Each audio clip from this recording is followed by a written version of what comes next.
Hello YouTube, this is Southern Wolverine, and here we are in Kerbal Space Program Operation Laythe, Episode 1. So our objective in this series is going to be to go from the very beginnings of our space program on our home planet of Kerbin here, and explore what we believe to be the most hospitable moon of the wonderful green gas giant Jewel. Now, of course, Kerbin astronomers have long been drawn to Jewel, as they feel that its green coloration must make it a wonderful place to live. After the discovery that it was a gas giant and the discovery of the moon Laythe, the astronomers predicted, based on their observations, that it has an oxygen atmosphere similar to that of Kerbin, and its proximity to this wonderful green gas giant was assumed that Laythe would be a paradise on which to live. So that's going to be our objective. We want to visit Laythe, and we're not just going to put any old lander on it. We want to use a space plane because we want to be able to land there, take off, and return home without despoiling the gorgeous beauty of the moon Laythe. Alright, so without further ado, let's begin the various steps that we need to do in order to get to Laythe. Alright, so of course, we're in career mode in version 0.23, and these are all the parts that we've got.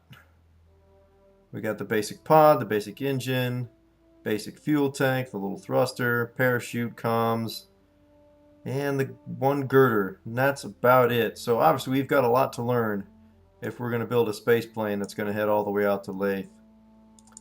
And this is our first step on that journey. So I've already put a spacecraft on the launch pad here. Alright, so here we are on the launch pad now with Mr. Jebediah Kerman, poised to be the first little green Kerbin in orbit. In space. Well, in space, hopefully. In orbit, if we're lucky. So you see our vehicle is a fairly straightforward pile of fuel tanks with engines at the bottom. We got 2 extra capsules just for the torque. Since the capsules incorporate SAS modules and we can't put separate SAS modules on these, or we don't even have gimbaling engines. These ones are just fixed straight ahead. We have to get some extra control on this if we want to have power to make orbit and still have enough control to control the weight of this vehicle. We got some extra parachutes here just to make sure that this can land safely, since of course nothing on this detaches, since we have not developed, well, the separating technology, the decouplers and such. So let's set the throttle just short of 2/3, and let's send Jebediah Kerman, fingers crossed, into space. And 3, 2, 1, lift off. Alright, so we got a good launch. We're going to build up speed and try to keep this between 150 and 200 meters per second until we get up to between 10 and 12,000 feet. We'll try to start our gravity turn. We'll try to get into orbit. This vehicle may not have enough fuel to get into orbit. We're going to go for it anyway. So far so good. I mean, it's got plenty of control. Our electric charge is staying up because these engines are generating it. But that's not going to last once we're not firing the engines anymore. So we do a crew report during launch. We already did this from the launch pad earlier. Alright, so reset that. We'll wait till we're higher in the atmosphere before we do any more observations. Alright, let's throttle down so we don't get going too fast. So the problem, if you're going too fast, you build up too much air resistance, and it actually reduces your efficiency. So I'm going to try to keep this under 200 or so until we're through the thick part of the atmosphere. You see we got our atmosphere gauge up at the top here.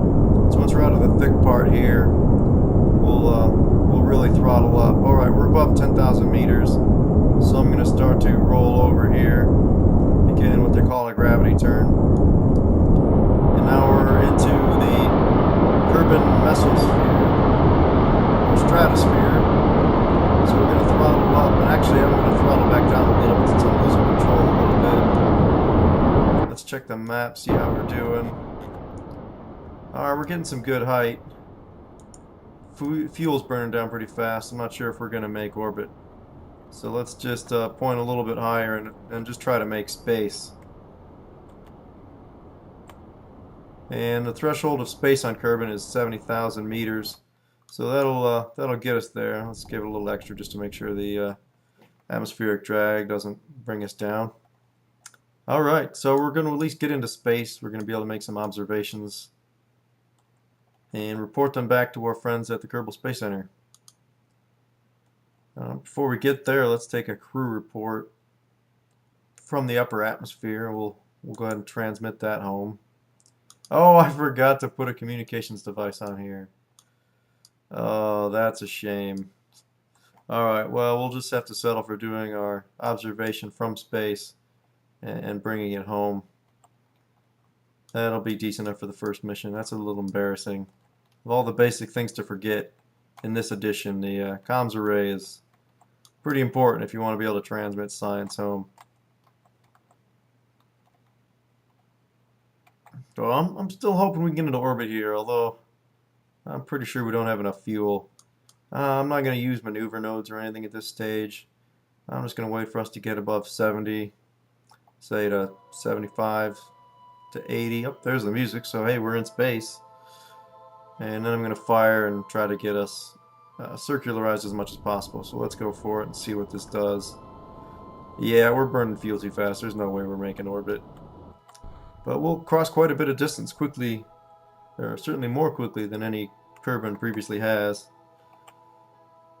Alright, so let's make our observation from space! Alright, we're going to take a crew report. We're going to overwrite the old crew report because a report from space is way more interesting than even from the high atmosphere. And I'd squeeze a little more science out of this mission. We're going to do a quick extravehicular activity, take an EVA report, and get back in the capsule before something terrible happens. Alright, now there's nothing for it except for to wait for our orbit to decay. So we'll do a little bit of fast forward here as we fall back into the atmosphere. Now the music stopped, meaning we're returning into the atmosphere of Kerbin. And we're going to turn around, get ready to loose the chutes so that we don't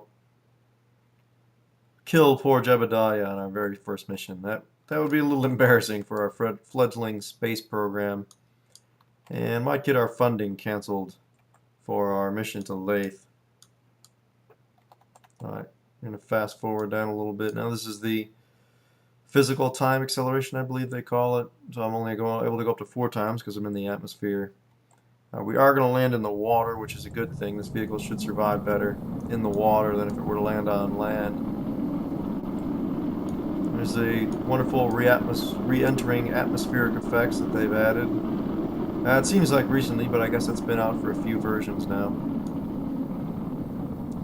And we're going to slow quite a bit as we descend into the atmosphere. You see, we were at near orbital velocity. We were at probably 1,700 meters per second or something like that. And we very quickly are slowing down, even without having deployed the parachutes yet. So I'll probably hold off on those until we're under 250 meters per second or so.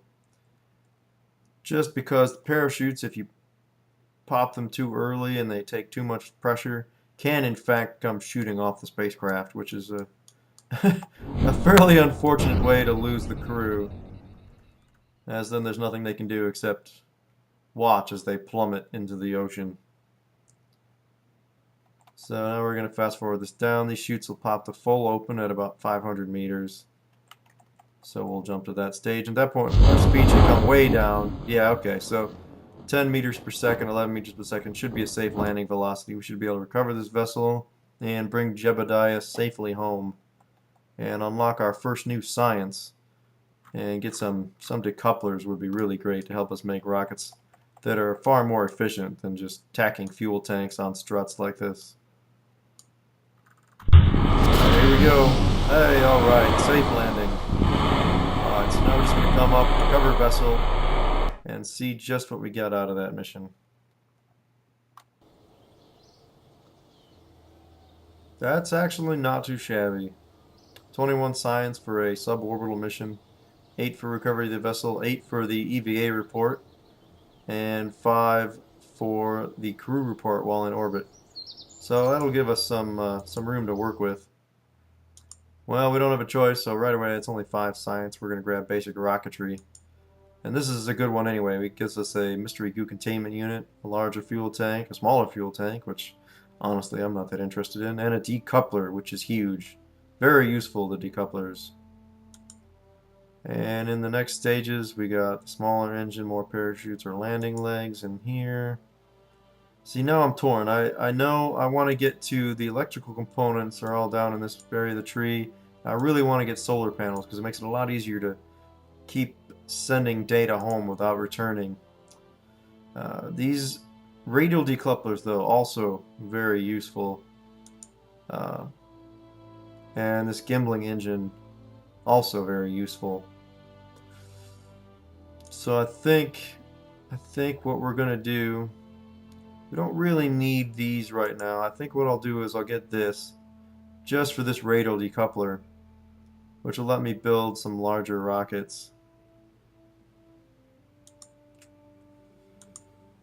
And with that, we should be able to gather a lot more science and get these other ones faster. So obviously that unlocks part of the next tier, but we're really not interested in that just yet. So I think that's a good start for Operation Laythe. We got some science, we unlocked a little bit of technology, and so in the next episode we'll see if we can build another rocket, get some mystery goo containers into space, do some more science, and see about expanding our technology base with the goal of landing on other terrestrial bodies. So thank you for watching. Please like, comment, and subscribe. And this is Southern Wolverine signing off from the Kerbal Space Center.